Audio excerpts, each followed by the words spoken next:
Oh, perfect. Thank you. Good morning, good afternoon, everyone. And thank you for joining in with this session this afternoon. I'm going to talk to you about a true story about love and courage based on what happened to me 5 years ago. So I'm a philanthropic author and speaker, which means I don't charge for any of these talks. And this is one of 4 talks I do. At the end of these slides, there are my contact details, should anybody wish to find out what other talks I have available, or send me questions or comments about this presentation. Always good to have feedback. So everything I'm about to tell you is in my book, and here's the information about my book. The book's 350 pages long, and I've got just less than an hour to talk to you this morning, so I'm only going to be able to pull out some of the key highlights. So let's see. Oh yes, some warnings. I do talk about death, dying, disease, and there are pictures in this presentation of a man's body, but he is fully clothed and he is alive, so don't worry about that. There are no flashing lights. I don't use any videos in these presentations, but maybe there'll be little flashes of inspiration for you. So let's see, where did this story begin? Well, I suppose right back at the beginning. When I was a young girl, I dreamt about getting married and having 1 or 2 children. I'm the eldest of 5, so I'm used to being around a big family. And I did actually get married, but unfortunately my first husband had aspirations to go and live abroad, and that didn't suit me, so we got divorced. And also I had some medical issues not long after that, and I needed to have a major surgery, and that put an end to any idea that I would ever be a mom. So by the time I reached 40, all my dreams, my original dreams, had been shattered. But I was doing very well in the world of business and getting on with my life and trying to make the best of a bad situation. And then the nicest thing happened in my life. I met this wonderful chap, guy called Alan. We had a blind date, and very quickly we realised we were very compatible. We shared the same interests. He too, like me, had been divorced, and he too, like me, didn't have any children. So really there was just the 2 of us, which meant that we were, working for most of the year and on holidays the rest of the time, having a really nice life. And I was very blessed, and I was very happy, and I was very lucky. And then another nice thing happened. He proposed to me, and a year later we got married, and we threw the kitchen sink at the wedding because we thought, this is it. We're never going to marry anybody else. We knew, having met late in life, that we really just wanted to coast into our old age together. Unfortunately, life doesn't always go according to plan. And we were on holiday in September 2017 when he said to me, my right arm is weak. We'd been playing a bit of golf. And bearing in mind, Alan was a really fit guy. He went to the gym regularly. He didn't smoke. He didn't drink too heavily. He watched his diet. He had a much better eating habits than I did. And he used to run and cycle. He was very fit. So for him to be having a weak right arm just seemed like a bit of an odd thing. And at first, I think he thought he'd had a stroke, but he did go to the doctors, and then he had various tests, lots of different tests. And in November of 2017, we were told he'd got 6 months to 2 years to live. And that, as you can imagine, was a major bombshell for someone who's fit and healthy. And only 62 at the time, to be told you've got 6 months to 2 years to live was shocking. He was told he had motor neuron disease. He was told there was no cure for it. There was no surgery, no effective treatment. But there was a lot of support, and we'd be put in touch with the appropriate people. Now, obviously, motor neuron disease only affects 1 in 300 people, but everybody that gets it generally doesn't survive more than 5 years. So, we did the usual thing. We Googled all of this stuff, and it was pretty scary. And I know cancer is scary. And I should imagine if somebody has a cancer diagnosis, they probably feel more or less the same as we did.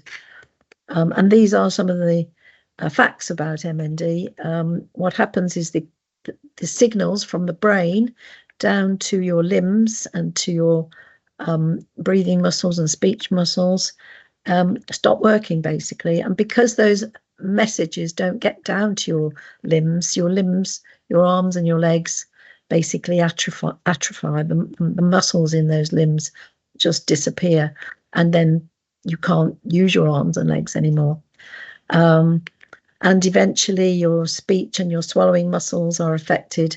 And in Alan's case and other people's cases, your breathing muscles are affected. Now, the problem is these don't all happen in the same sequence. Different people experience these conditions, these symptoms at different stages. So I'm going to tell you our story, but everybody who has MND has a different journey. But usually, as I've said already, it's a short journey, and end of life is inevitable. So the impact originally of diagnosis, a huge amount of emotional reaction, a lot of sadness in our case. Some people I know get very angry with such a diagnosis. The problem of hearing news like that doesn't stop with just hearing that news. You then have to tell family, and you then have to tell friends, and everybody is shocked and horrified to hear this sort of news. At this point of diagnosis, or a few weeks later, we were sent a whole load of information from the MND Association, but unfortunately, I didn't feel in the mood or have the bandwidth to read any of it. You really can't take in much information, and I'm sure that's the same with cancer and other diseases. At that time, back in 2017. There was no formalised or no joined up emotional support. All there was lots of information, and various people started to come into our lives. Later, I'll share with you all the different professionals, health professionals that were involved with our situation. But quite quickly, after just a few months, both Alan and I went into something called anticipatory grief, which is where we were both in deep sadness all the time, just knowing that he was going to die. And our life had already changed, even from just the date of diagnosis. Suddenly our world felt very, very different. The other thing that happens when you get a diagnosis like this is there's lots of practical changes that go on in your life. In our case, we had to decide, do we carry on working or not? Alan decided straight away he didn't want to stop working. I wanted to stop working, but at the same time, we needed me to carry on because of obviously financial reasons. But also, I felt going to the office every day was stabilising for me, and that helped me for a little while until the care needs got so great I had to stop anyway. We had to make a big decision about, do we move house or not? Maybe move to a bungalow or a flat. But really, with a 6 month to 2 years prognosis, that wasn't at all practical. So the next decision was, well, if Alan's going to become paralysed, do we maybe create a downstairs sleeping arrangement? So we got rid of all the furniture out of our dining room and made that available to become Alan's new bedroom and living space.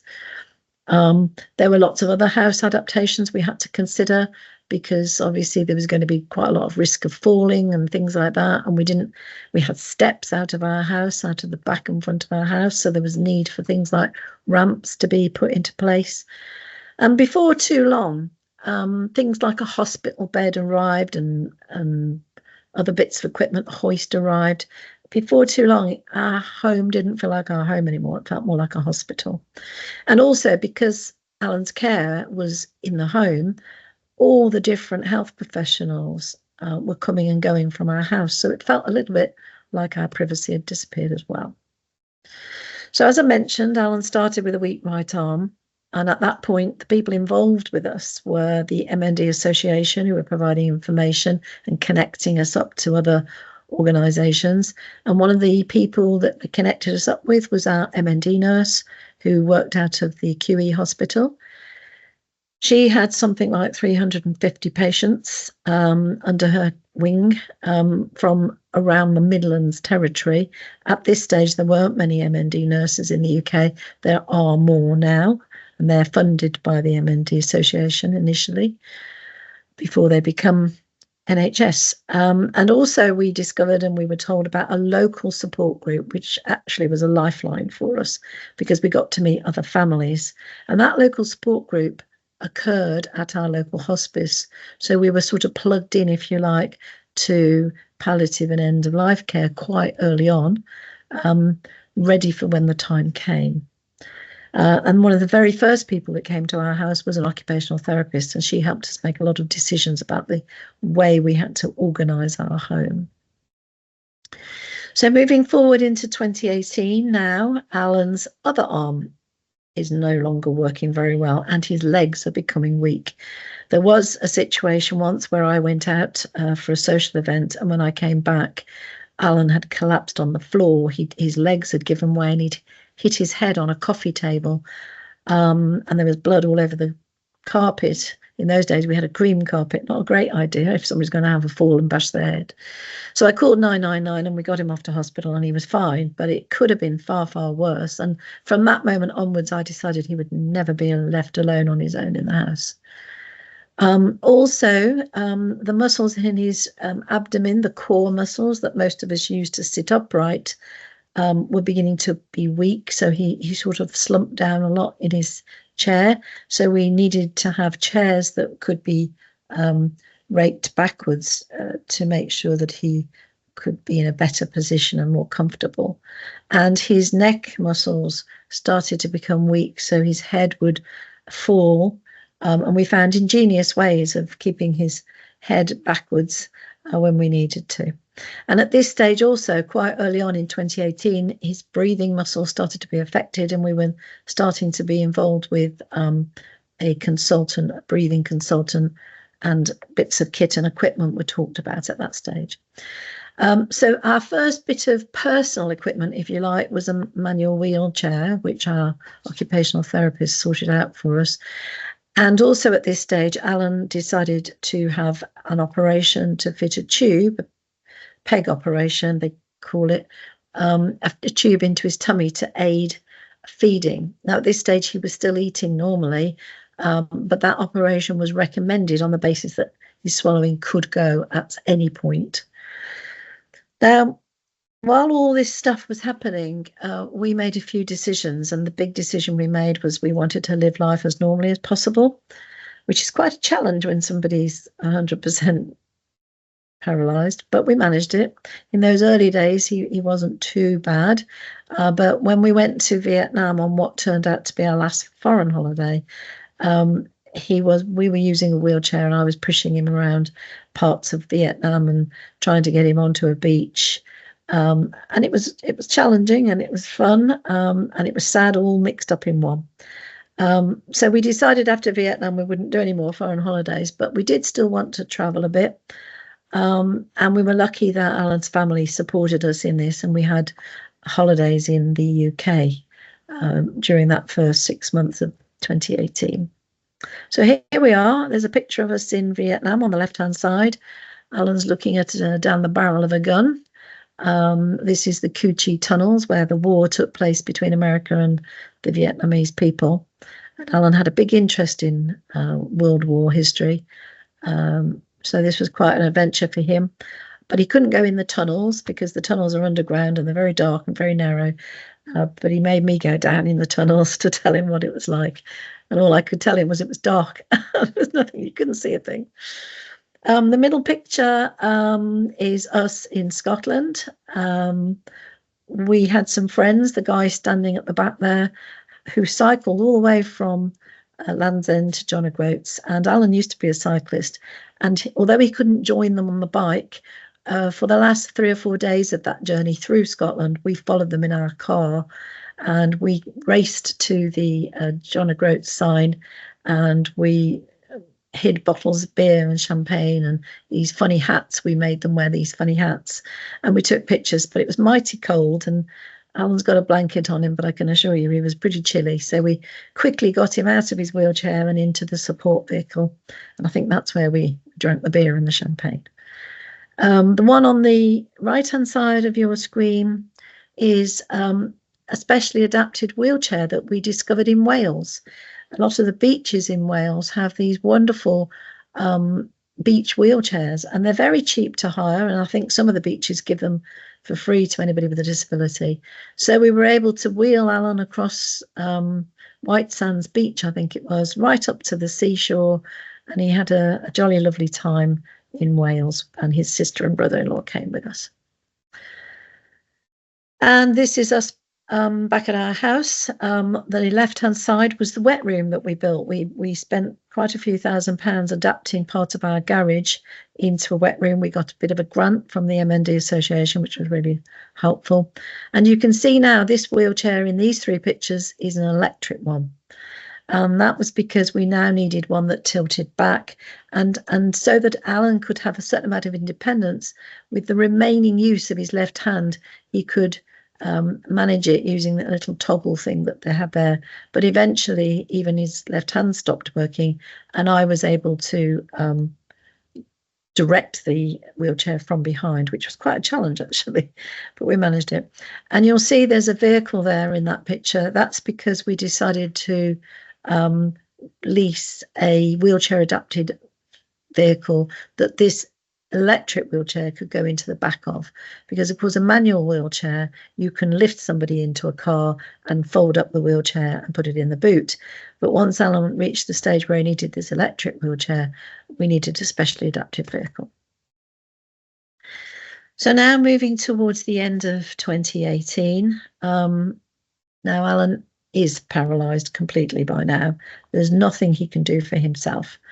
And also he's started to use the ventilator in the summer, but by the end of 2018, he was full-time on a mask, which delivered filtered air from the room, not oxygen, filtered air from the room directly into his mask and pushed it down into his lungs because his breathing muscles weren't working very well. And also at this stage, we've got a care company now involved, because I'd been doing all the heavy lifting and all the washing and cleaning of Alan and dressing, etc. But it was getting to the stage where it was too much of a risk for me to be doing that. And Alan ended up with 2 carers every morning for a couple of hours, carers at lunchtime, carers at dinner time, and carers in the evening time to help get him into bed. Also, at this point, we've applied and been granted personal independence payments, and that money was used to fund the cost of the wheelchair adapted vehicle.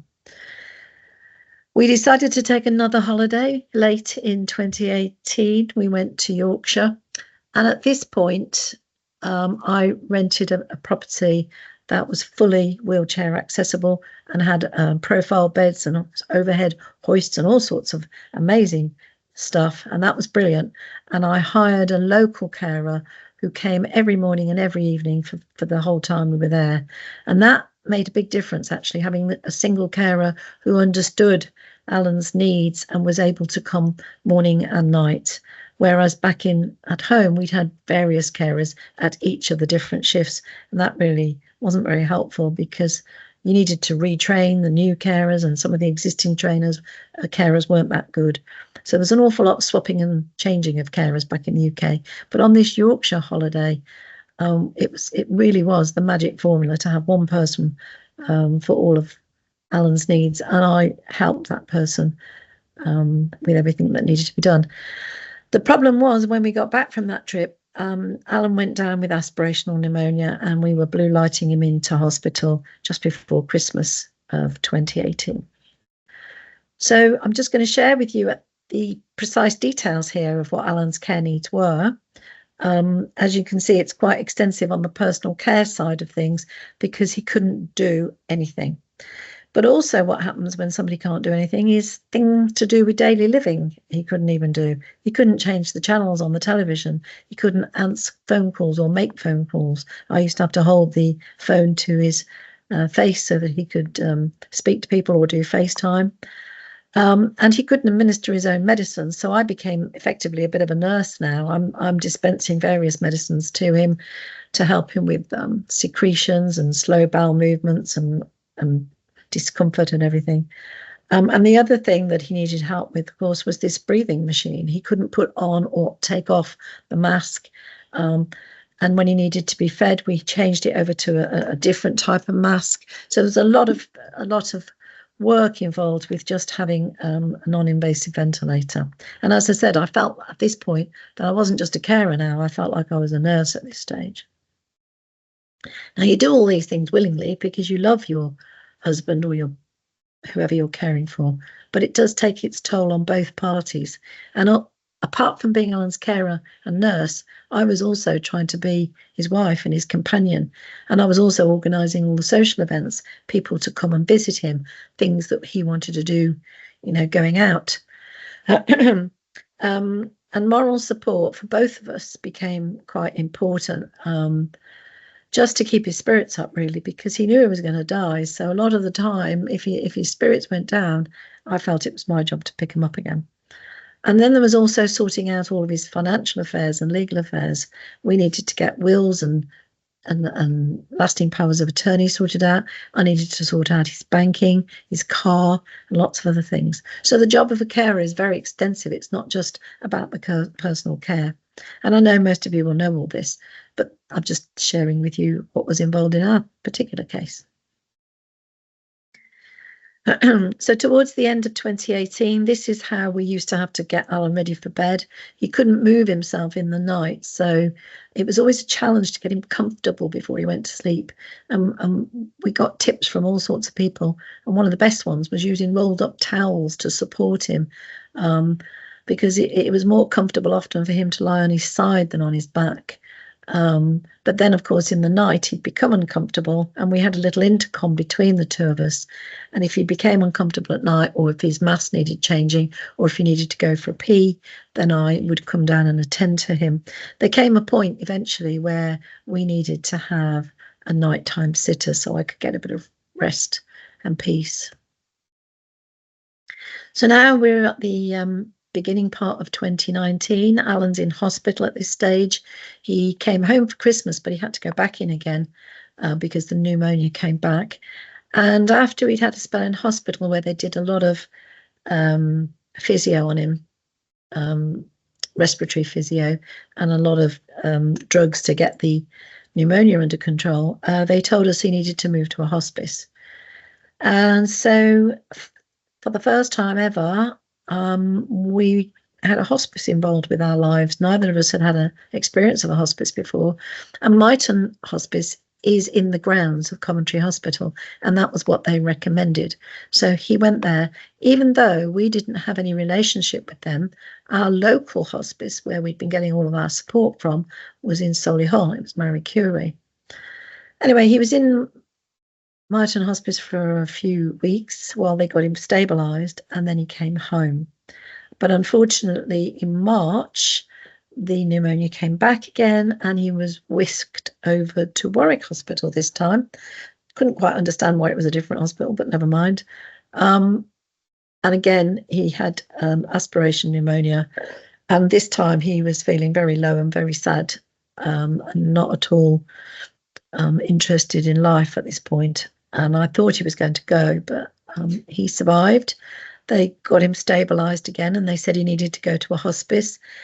And I asked if it was possible for him to go to Marie Curie. And luckily, on the 9th of April, we got a bed in Marie Curie.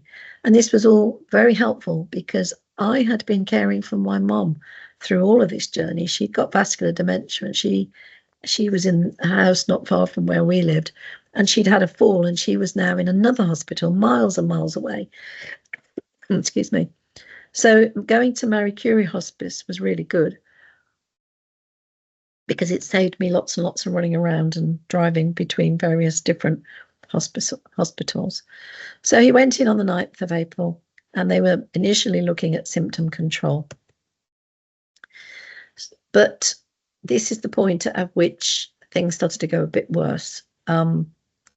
His swallowing stopped working. Now, we'd already started to use the peg feeder to put medicines into his tummy because he'd had lots of choking episodes. But now he was having to have everything through the tube in his tummy because he couldn't swallow a thing. And all the drugs he'd been given for the aspiration pneumonia had given him awful oral thrush, and that was quite difficult for him to deal with. But then the worst thing happened, and the thing I was most dreading was his voice stopped working, and he could no longer speak to me. And we had to use different tools to enable us to communicate with each other. And we weren't very good at that, to be honest. We had banked his voice, but we weren't very good at using the voice machine. But we managed, and we used a blinking method where he would blink if something was yes, or he would blink twice if something was no. But it was very frustrating for both him and I, and some of the staff at the hospice as well, to understand his needs at this stage. And also he had to be catheterized because his kidneys were failing. And he was on quite a lot of strong drugs at this stage to just keep him calm and keep him relaxed. And a lot of the drugs were to deal with secretions on his lungs, which kept building up. So as you can imagine, all the medical legal paperwork was all put in place while we were in the hospice. We'd got the DNR in place, and we had an advanced care plan. And originally Alan's care plan said that he wanted to die at home, not in a hospice or a hospital. But unfortunately, he was so poorly at this stage. A big meeting took place with his family and myself and Alan, the doctors, nurses, and a decision was made that going home would not be in Alan's best interest, because we would have to retrain a load more carers, and it was a huge amount of pressure and responsibility on my shoulders. And so reluctantly, the decision was made that he would stay at the hospice until his end of life. Now, you'll remember that Alan and I met in 2006. That was our happy day, our happy early days of our relationship. While Alan was in the hospice, a good friend came to visit us, and this is now what he looked like on the 4th of June. And by now, most of his muscles have wasted away. He's just basically bones and organs, and on a breathing machine the whole time. But he's still smiling as best as he can, even though he can't speak. And I didn't know it at the time that this was going to be the last ever picture that would be taken of the two of us. The very next day, I had to take my car to an MOT, and it failed its MOT, and I struggled to get to the hospice. But I'd already arranged anyway for other people to be with Alan, so I knew he would be okay. I knew friends would be with him, and his best friend was visiting him at 6 o'clock. And I went to the hospice at 6 o'clock, and he didn't look himself. So we called in a nurse, and she gave him another shot of something to just calm him down. But he still didn't look quite right. And 30 minutes later, she was coming back in, and I was being told that this is it. He's at the end. And although, his eyes were wide open and he was bright, clearly he was on his way out. And she laid the bed down, and I got on the bed with him, and I held him, and I felt him take his last breath. And I'd never been with anybody who died before, but I'd read a great book by Dr. Catherine Mannix called With the End in Mind. And I'd read that, and that had emotionally, I think, prepared me as best as possible for Alan's death. But it was still a terrible shock. And so on the 5th of June, 2019, Alan's life came to an end. And that happened to be just a few weeks before his 65th birthday, 18 months after diagnosis, and just a few weeks before our 5th wedding anniversary. So these were the angels involved with Alan's care. But with these angels comes the challenge of managing all of these people coming and going. The people in green were all hospital based, the people in red were all hospice based, and everybody else was one form or another of national health person. And we were very lucky. We had all these people supporting us in our home, and sometimes we had to go to the QE hospital or the Stoke hospital, but 9 times out of 10 these people were coming to us, which, as I say, creates its own challenges because you don't feel like you've got any privacy anymore. And these were all the people involved with Alan's spiritual and mental well-being. And somebody pointed out the other day when I gave this talk that my name isn't on that list, or my role isn't on that list, but obviously I was one of the key people involved with Alan's mental and spiritual well-being. And again, you can see there's a lot of people here from the hospice movement, and it does upset me that we in this country do not have a joined up program of NHS, social care, hospice care. It should all be under one umbrella, and it does annoy me. And I have spoken at the House of the Parliament about this, and I will speak anywhere in the UK about the subject of let's join this all up. It should all be patient-centred. Alan was a person who had all these needs, and all these people were involved with his care, but most of them didn't have any means of sharing notes or sharing information, and we had to keep repeating ourselves over and over again. We even met Alan's funeral director before he died. We arranged Alan's funeral before he died. And the invisible angel, I refer to a person who I spoke to in the middle of the night, who was at the Samaritans. I was at my lowest ebb one evening, and I just reached out to them, and they were absolutely amazing, and they helped me tremendously with my mental well-being at that point. But Alan and I did have quite a lot of bereavement support, bereavement counselling they called it, even though Alan hadn't died, from the hospice. And we even saw a psychologist, because it was very difficult sometimes for us to get our heads around the fact that there was no hope, there was nothing that could be done for Alan. So we were very blessed to have all this support, and I will be forever grateful for everybody. So how did we cope with all of this? Well, it was tough, actually. But what we did was we decided quite early on not to be negative, not to be angry, because being angry wouldn't do any good. And we decided not to do self-pity. We wanted to live life as normally as possible. We didn't want to become miserable people to our friends. We might have been behind closed doors. The two of us might have been miserable and had a good old cry.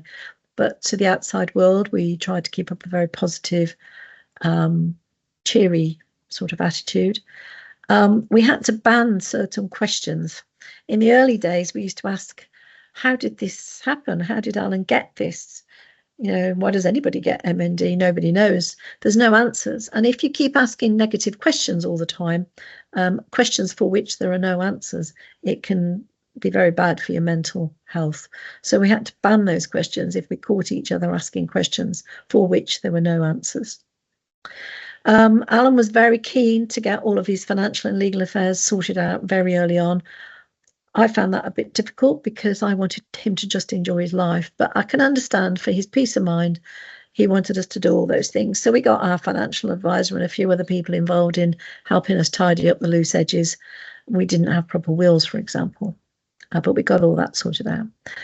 One of the biggest things that helped me was journaling.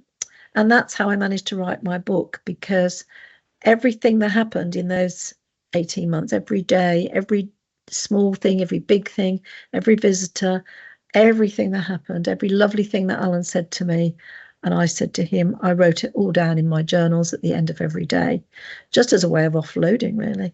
But that enabled me to write the book that is now out in the market called Life's Good.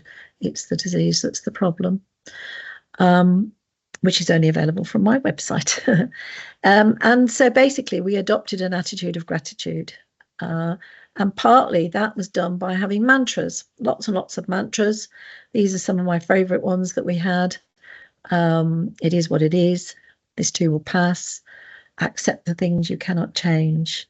And one of my favourites is, not every day could be a good day, but there is good in every day. And I really like that one. And to this day, I still use mantras. It's 5 years now since Alan died. And I use these mantras a lot to get me through the difficult days. We just made the most of our time. We had as much fun as possible. We had lots of people coming and visiting, family and friends, and they were wonderful, helping me and helping Alan. And we embraced all the support. And I know a lot of people, when they get ill, find it hard sometimes to accept their diagnosis. So for us, acceptance had to come pretty quick. Otherwise, we weren't going to get any support whatsoever. And Alan was quite a pragmatic man, and I think he pretty much said, well, if this is it, then we better make the best of it all. And so we embraced every bit of help that was available to us, actually. And I was his advocate through everything. If things weren't working very well, I was the one that was on the phone trying to sort out things. So what's life been like since Alan passed away? Well, as I said, he died 9 days before our 5th wedding anniversary.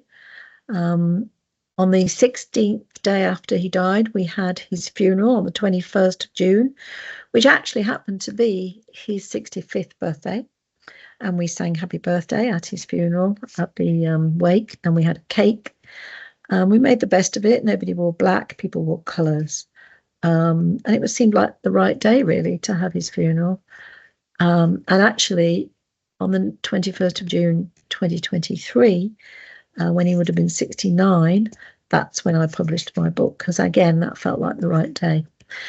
I continued to get bereavement support after Alan died for several months, both from the Marie Curie Hospice, bless them for supplying that service to people who are widowed or going through grief. And I also tapped into the services of the charity called Cruise. So 9 months after Alan died, I'm getting used to life as a widow. I'm still in deep grief. And of course, what happens? The whole country goes into lockdown because we've got COVID. And we're all now in the middle of a pandemic. Now, obviously, as a new widow, that meant that all my lines of support were pretty much cut off other than through Zoom and telephone calls. And I had a lot of time on my hands because I'm not working and I'm not caring. And that's when I was able to get to grips with writing my book. It took 3 years in total to do it, but I did most of it in COVID. Once COVID was over and things were a bit relaxed, I chose to move house because I found it very sad living in my old house. And at this point, my brother was telling me how poorly he was with kidney failure. And so over 12 months, I went through all the tests with my brother to see if I was suitable to be a match. And in June seems to be my busy month. June 2022, I donated a kidney to save the life of my brother. I couldn't save Alan's life, but it was just a wonderful thing to be able to save my brother's life. And everything's going well, thank goodness. And as I said already, in June of last year, I published the book. So I've basically changed my whole entire life from before Alan was ill, where I was working in business. I'm now an author and a public speaker, and I'm an advocate for carers. I'm an advocate for people with MND. I'm an advocate for the hospice movement. And I'm also raising funds for 2 hospices and the MND Association. So we're coming to the end now. So my final messages to you are, life's good, but we don't know what's around the corner. None of us do. Anything could happen to any of us or anyone we know at any time. So we know that life's not a rehearsal. That's the one thing we do know. And we know we're all going to die. So my message to you is, tell those people in your life, special people in your life, that you love them, because you never know what's going to come. And if you've got a bucket list, and I highly recommend you create a bucket list, make those dreams come true. Don't wait for your retirement. Alan never reached retirement. So create your bucket list and start enjoying those things on there while you've got your health and while you've still got time. And also, don't ever take your own health for granted. I was very fortunate that Alan had private health insurance and we didn't have to wait for months and months and months to get a diagnosis. But he hadn't told me he was poorly for 6 months. His first symptoms happened in the May, and he didn't tell me until the September. And I wish he'd told me earlier, because we could have had more time together doing wonderful things, knowing that the end wasn't far away. So if you haven't already got the message, there's a lot more information in my book. You can only get it from lifesgoodbook.co.uk. I've already sold 1,000 copies. I had 1,500 printed. So there's £13,000 sitting in a bank account ready to go to the 3 charities that I'm supporting. I've had some amazing comments. If you go on to lifesgoodbook.co.uk, you can see all the comments people have made about the book, and you can see all the other talks that I give. And I'll go anywhere around the country for free. I don't charge. And that's because I'm very fortunate. I've been well provided for, and I had got lots of savings for my own retirement. So I'm able to do this stuff out of the goodness of my heart because I want to, and I can do it. So have a look at lifesgoodbook.co.uk They're £12.99 each, the books, by the way, and all of that goes to charity. And obviously there's a bit for post and packing. And as you can see there, I've got a little glass trophy that I won in 2023. Somebody somewhere decided that I was an inspirational author. And I was awarded this lovely trophy at a big awards ceremony. So that's it, folks. Thank you very much for listening. These are my contact details.